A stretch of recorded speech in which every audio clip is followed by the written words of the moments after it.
LDR. Kayaknya Raisa deh yang pernah.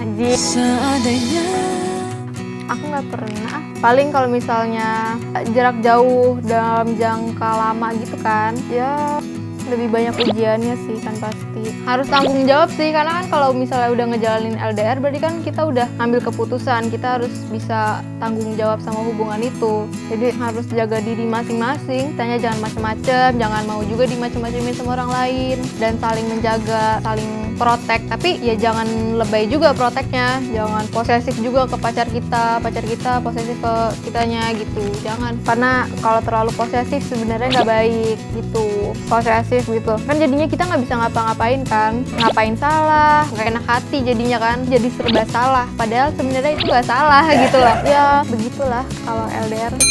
Jaga perasaan si dia, bisa berkomitmen lah, jadi harus bisa tanggung jawab.